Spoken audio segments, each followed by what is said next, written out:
Prosseguindo, então, aqui no Salmo 128, no versículo 4, ele diz assim: Eis que assim será abençoado o homem que teme ao Senhor. Veja que o salmista, ele dá aqui a entender que todo aquele que teme ao Senhor será abençoado. Abençoado de que forma? Com todas as sortes de bênçãos. Por quê? Porque Deus, ele abençoa aqueles que temem a Ele. O, o estudioso, né, o Charles Spurgeon, ele faz a seguinte observação: ele quem? Deus torna a pessoa que teme ao Senhor, né, tem os seus relacionamentos felizes e lucrativos. Desta maneira, o Senhor abençoa a família, as famílias tementes a Deus, pois Ele é o Deus de todas as famílias de Israel, e não só das famílias de Israel, mas de todas as famílias que temem ao seu nome. Aqui é claro que está falando de Israel, o Salmo é de Israel, mas hoje, né, Deus abençoa todas as famílias, porque Ele é o Deus de todas as famílias que temem a Ele, independentemente de onde essa família viva. Se há temor de Deus nessa família, esta família será abençoada por Deus. Eis que assim será abençoado o homem que teme ao Senhor. Assim como da forma como falamos nos versículos anteriores, né? A fertilidade que haverá em casa, não só de filhos, mas de outras coisas, né? A alegria que haverá dentro de casa, e enfim, as várias bênçãos, as mais diversas bênçãos que advêm do trono de Deus para a vida daqueles que temem a Ele. Então, todo aquele que teme ao Senhor terá uma vida de bênção. E aí eu vou repetir, isso não significa dizer que não terão problemas. Algumas igrejas por aí pregam que quem crê em Jesus, quem aceita Jesus ou quem serve a Deus não tem problema. É mentira isso. Isso não é verdade. Quem serve a Deus também tem problema. Quem serve a Deus também tem dificuldade. Quem serve a Deus também passa aflições aqui neste mundo, porque estamos num mundo sujeito a todas essas coisas. Então, quando você ouvir alguém dizer isso, né, que aquele que aceita Jesus, ou aquele que crê em Jesus, que está em Jesus, ou que crê em Deus, não pode viver, ter problemas, não pode ser pobre, não pode passar necessidade, não acredite nisso, isso é mentira. Nós servimos a um Deus que é o dono do ouro e da prata, nós servimos a um Deus que é o dono do universo, tudo é dele, tudo pertence a ele. Isto, porém, não quer dizer que aquele que serve a Deus, que aquele que crê em Jesus, aquele que decidiu seguir a Jesus, não terá problema neste mundo.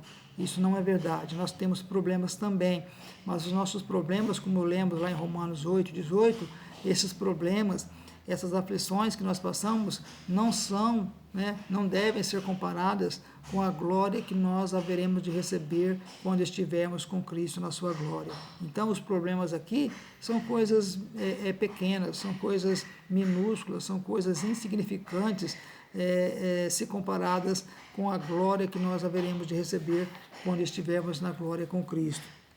Então, desta forma, todo aquele que teme ao Senhor será abençoado, terá uma vida abençoada, terá uma família abençoada, filhos abençoados, mulher abençoada.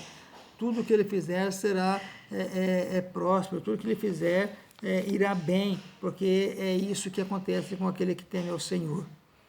O Senhor te abençoará desde Sião. Então aqui agora ele começa dando a bênção, né, sobre aqueles que temem ao Senhor. O Senhor te abençoará desde Sião. Sião nós já estudamos, era a cidade onde Davi morava, a cidade chamada Cidade de Davi, edificada sobre um monte, era uma fortaleza, e dali vinha a bênção, porque ali estava também a arca do concerto do Senhor, antes de ser construído o templo, né? E ali as pessoas iam para ser abençoadas por Deus. Então dali vinha a bênção do Senhor. E aqui, essa Sião aqui hoje, né, nos nossos dias, significa o quê? A igreja onde nós estamos servindo a Deus. Dali advém a bênção sobre nossas vidas. Então a igreja é Sião. A igreja é considerada como Sião. E quando nós nos reunimos na igreja, no templo, né, vamos dizer assim, no templo, para adorarmos ao Senhor, nós vamos ali porque nós sabemos que ali tem bênção para nós. Mas alguns podem estar dizendo, mas a igreja somos nós, é verdade, nós somos a igreja de Cristo. Mas a igreja de Cristo, ela precisa de uma reunião, ela precisa de comunhão, é canonia que se diz. Então, essa reunião da igreja é muito importante e as pessoas precisam entender isso, que a igreja é um corpo e o corpo precisa estar unido. Já falei aqui algumas vezes, né? Somos membros do corpo de Cristo e cada membro tem a sua importância, cada membro tem o seu valor. E um membro não pode viver isolado, ele não pode viver sozinho. Nenhum membro do corpo que é tirado do corpo, que é mutilado do corpo, ele sobrevive. Horas depois ele vai morrer, vai apodrecer. E nós, como membros do corpo de Cristo, nós também precisamos estar unidos ao corpo. E a igreja é o corpo de Cristo. Cristo é a cabeça. E nós precisamos estar unidos uns aos outros, os membros, né, unidos uns aos outros, porque cada um tem a sua função, cada um tem a sua importância, cada um tem o seu significado, o seu trabalho. E todos os trabalhos, né, dos membros do corpo são importantes, assim como do corpo humano. Cada órgão do corpo humano tem a sua importância. Se um adoece, todo o corpo sente. Né? Se um dedo machuca um dedinho ou a unha do dedinho, o meu corpo todo vai sentir essa dor. E assim é o corpo de Cristo, a igreja. Então, quando ele fala que o Senhor te abençoará desde Sião, significa o Senhor te abençoará desde a igreja. Né? Quando nós nos reunimos, quando nós nos formamos, né? Ou nos reunimos para a comunhão do Senhor, para a comunhão dos irmãos, a bênção do Senhor advém dali para nós.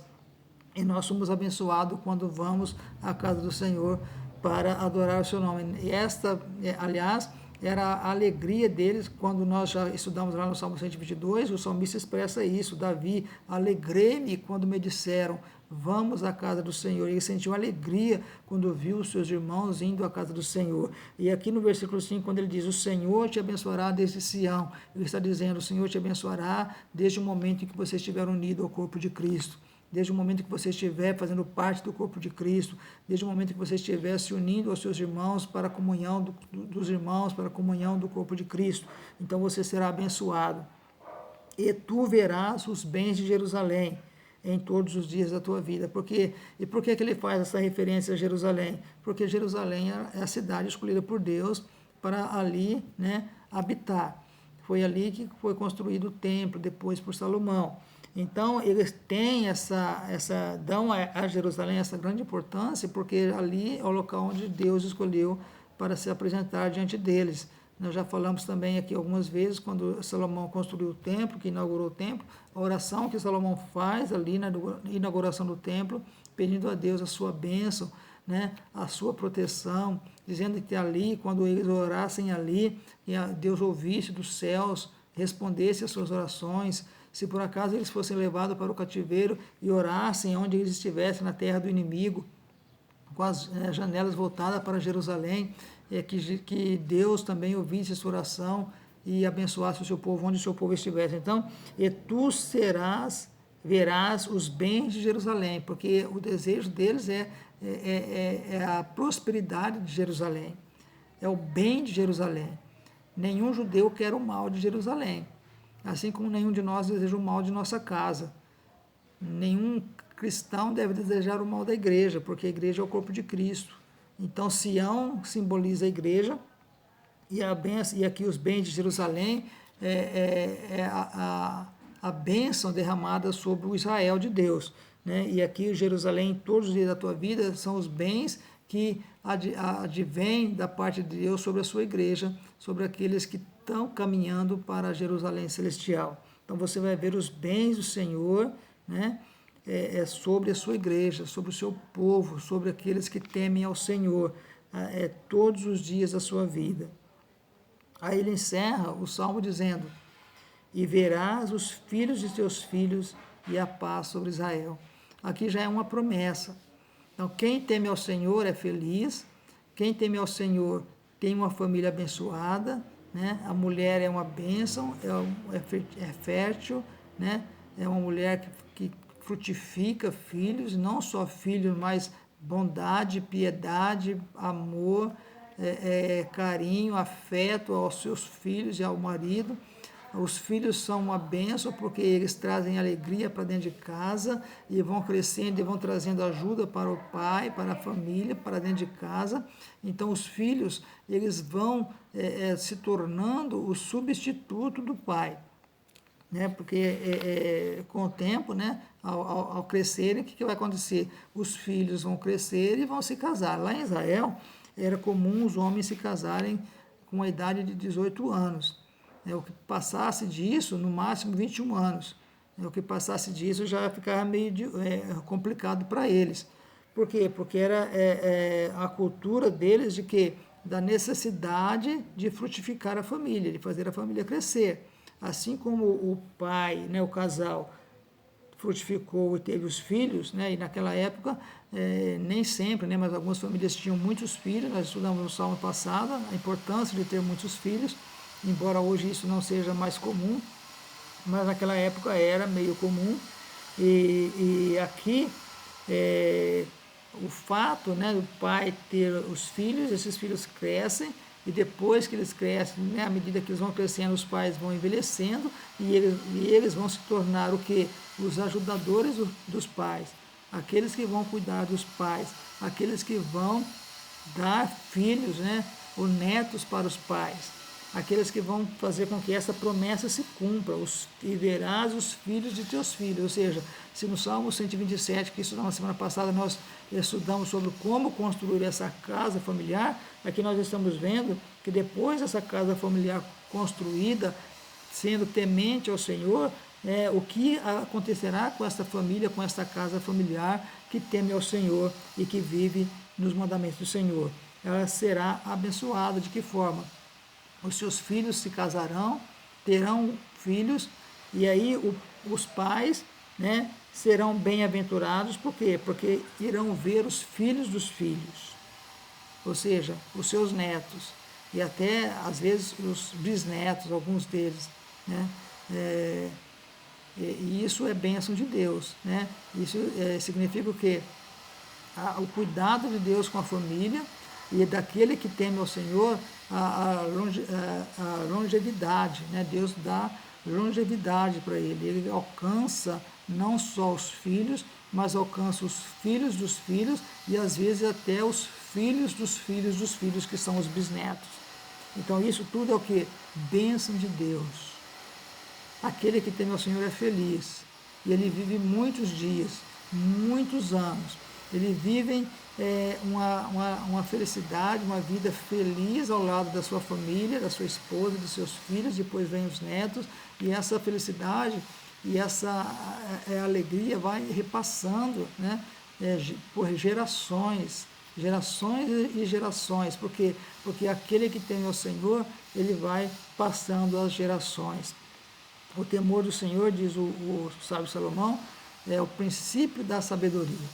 Então, quando nós tememos ao Senhor, nós demonstramos que temos sabedoria. Porque temer ao Senhor, como eu disse no início, não é ter medo do Senhor, mas é ter reverência, é honrar o Senhor, é respeitar o Senhor, é ter uma vida dedicada ao Senhor. E nós precisamos fazer isso. Nos dias de hoje está muito difícil essa questão de serviço a Deus, porque as pessoas estão tão preocupadas com o seu dia a dia, que se esquecem muitas vezes sobre a necessidade que se tem de um serviço a Deus. E nós precisamos prestar um serviço a Deus. E para nós prestarmos um serviço a Deus, nós temos que começar com o quê? Com o temor a Deus. Se nós não temermos a Deus, nós não iremos prestar nenhum serviço a Deus. E para prestar um serviço a Deus, eu preciso temer a esse Deus, ter reverência a esse Deus, honrar esse Deus, adorar esse Deus.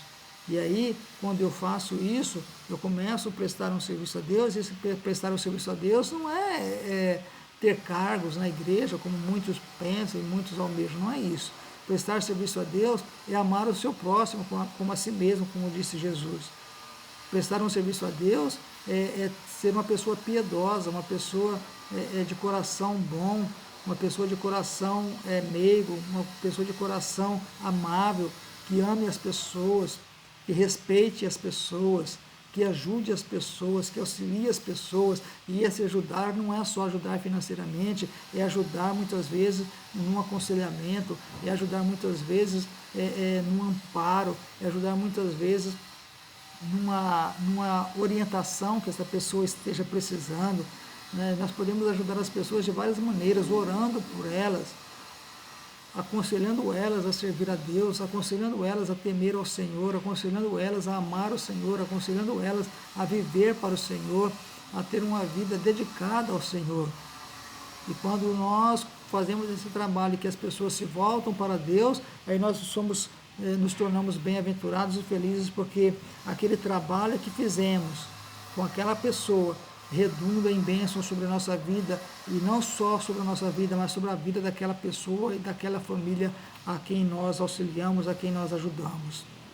Então, aqui, quando ele diz, e verás os filhos de seus filhos, está dizendo, volta lá na oliveira, né? A oliveira, ela quando está envelhecendo, ela dá muitos brotos antes de morrer.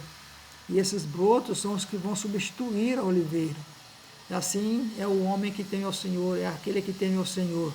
Ele dá muitos brotos. E os brotos aqui são os filhos dos filhos, que vão ficar no lugar daquele pai, daquele casal que temeu ao Senhor, que constituiu uma família, que teve uma família honrada, que teve uma família ensinada no temor do Senhor, que teve uma família voltada para as coisas de Deus, que teve uma família ensinada no temor do Senhor. E aí, quando esse casal envelhecer, quando esse casal for recolhido, né, daqui, deste mundo, ficarão os brotos, ficarão, né, os filhos, os netos, os bisnetos, que darão continuidade àquela família, que darão continuidade àquele casal que constituiu aquela família, pequena ou grande, não importa, mas que constituiu aquela família. O importante é que ela seja ensinada no temor do Senhor e que viva para o Senhor, e que também transmitam às próximas gerações esses ensinamentos de temor ao Senhor, esses ensinamentos de viver para o Senhor. E o homem que teme ao Senhor, ou melhor, aquele que teme ao Senhor, vamos tirar o homem, porque todo aquele que crê no Senhor, que teme ao Senhor, como eu disse no início, independentemente da condição social, da condição econômica, independentemente da nacionalidade, da cor, da idade, não tem temor ao Senhor, deve ser por todos nós devemos temer ao Senhor. E para que nossos filhos temam ao Senhor, primeiro, nós precisamos temer e dar a eles o exemplo e ensiná-los também a ter esse temor ao Senhor, para que eles também tenham, como nós, uma vida feliz, uma vida alegre, uma vida de prosperidade, uma vida de realizações. Então, compete a mim e a você ensinar aos nossos filhos o temor do Senhor, o temor ao Senhor, para que eles possam constituir sua casa também, edificada sobre a rocha, edificada sobre o fundamento que é Cristo, e essa família que eles também constituírem, serem ensinadas nesse mesmo temor do Senhor que eles foram ensinados. E aí eles também terão a felicidade que nós temos de ver os nossos filhos, de ver os filhos de nossos filhos, e aí ele conclui, e a paz sobre Israel. Por que ele conclui dizendo e a paz sobre Israel? Porque esse é o desejo de todo judeu, que Israel tenha paz. Em inúmeros salmos, eles pedem isso, orai pela paz de Jerusalém, né? Orai pela paz de Israel. Por quê? Porque Israel é o povo escolhido de Deus. Foi o povo que Deus escolheu para fazer dele uma nação que levasse o seu nome a outras nações. E hoje o Israel somos todos nós, a igreja é Israel. Então, quando fala, e verão os teus filhos, os filhos dos teus filhos, e a paz sobre Israel, significa a paz sobre a igreja. Porque nós estamos na igreja, fazemos parte dela, lembra, Sião, né? E será abençoado desde Sião, que é a igreja, e aí ele conclui sobre a paz sobre Israel, que significa a igreja de hoje. não só Israel lá do Oriente Médio, que embora seja o povo escolhido de Deus, mas hoje o povo escolhido de Deus é todo aquele que crê em Jesus, que aceitou a Jesus como Senhor e Salvador e que agora vive na presença desse Deus, servindo a esse Jesus, crendo que Ele é o Messias, o Senhor dos Senhores, o Cristo prometido, o Messias prometido que veio para trazer salvação a todos os homens. Então ele conclui: você vai ver os filhos dos teus filhos e a paz sobre Israel. Aí pode ter outro significado, e a paz sobre a tua própria casa. Porque se eu faço parte da igreja, se eu sou a igreja, a minha casa também é a igreja. A minha casa, servindo ao Senhor, é a igreja. E a paz não só sobre a igreja local, como uma instituição, mas a paz sobre a minha casa, sobre Israel, que é a minha casa. A minha casa é o Israel de Deus, porque ali habita a paz, ali habita a harmonia, ali habita a alegria, ali habita o amor de Deus. E eu vejo os meus filhos crescendo, os meus filhos se casando, os meus filhos tendo filhos, os filhos dos meus filhos tendo filhos, ou seja, e a paz reinando dentro da minha família, e a paz reinando no seio da minha família. Isso é que o salmista conclui, é o que ele quer dizer, e a paz sobre Israel, tanto a igreja como o núcleo familiar. Nós podemos entender Israel aqui como a igreja e o núcleo familiar, porque aquele que teme ao Senhor desfruta de tudo isso que o Salmo 128 nos traz aqui, sendo o 9º degrau, o degrau da felicidade. Quer subir o degrau da felicidade? Tema ao Senhor. Quer ver o bem de Israel, ou seja, o bem da tua casa? Quer ver a paz dentro da tua casa? Tema ao Senhor. E você verá a paz dentro da tua casa. Você verá a paz dentro do teu lar. Você verá prosperidade dentro da tua casa, prosperidade dentro da igreja onde você serve ao Senhor. E a sua vida será uma vida de bênção contínua. E repito, não significa dizer que você não terá problemas, que você não terá aflições. Não é isso. Eu posso ter problemas, mas mesmo assim ter paz. É como um pássaro que está assentado no galho de uma árvore, à beira de um rio, onde as águas passam velozmente, um rio de caudaloso, e o galho quase encostando nas águas, e aquele barulho todo, mas o passarinho está sentado ali naquele galho e tem paz. Ele está em paz. As águas passam por baixo dele, mas aquilo não o assusta, porque ele tem paz. Assim é aquele que teme ao Senhor. Mesmo em meio às dificuldades, em meio às tribulações, nós temos paz com Deus, como diz Paulo em Romanos 8, 5. Sendo, pois, justificados pela fé, temos paz com Deus, por nosso Senhor Jesus Cristo. Quem está em Jesus tem paz. Quem está em Jesus não se assusta, não se assombra, mas descansa. Passa a aflição, passa a tribulação, mas passa tudo isso em paz, porque o seu coração tem paz, o seu coração desfruta da paz, aquela paz que Jesus disse lá em João 14, 27, deixo-vos a paz, a minha paz vos dou, não vou lá dou como o mundo dá, não se turbe o vosso coração e nem se atemorize. Então, se você quer ter essa paz, se você quer ser abençoado, se você quer que a sua casa tenha paz, tema ao Senhor. Ao temer ao Senhor, você viverá uma vida de paz, uma vida de fertilidade, uma vida de segurança, uma vida de felicidade, uma vida de descanso, uma vida de contínua paz com Deus. Ainda que ao seu redor esteja tudo tumultuado, mas você não perde a esperança, você não sente o desamparo, você não sente o abandono, porque Deus não abandona nem desampara os seus filhos. Aqueles que temem ao Senhor são amparados por Ele. Aqueles que temem ao Senhor são abraçados por Ele. E mesmo em meio à tempestade, em meio às tormentas, Ele tem paz, porque Ele crê em um Deus que o sustenta. Ele crê em um Deus que o guarda. Ele crê em um Deus que o livra. Ele crê em um Deus que é o seu auxílio no tempo da angústia. Que Deus abençoe a todos vocês. Tenham um final de semana abençoado por Deus e que o seu domingo seja também abençoado e você possa ir à casa de Deus para celebrar o nome de Deus e para agradecer a Ele por todos os benefícios que Ele tem feito por você. Um grande abraço a todos vocês e Deus abençoe a todos, em nome do Senhor Jesus.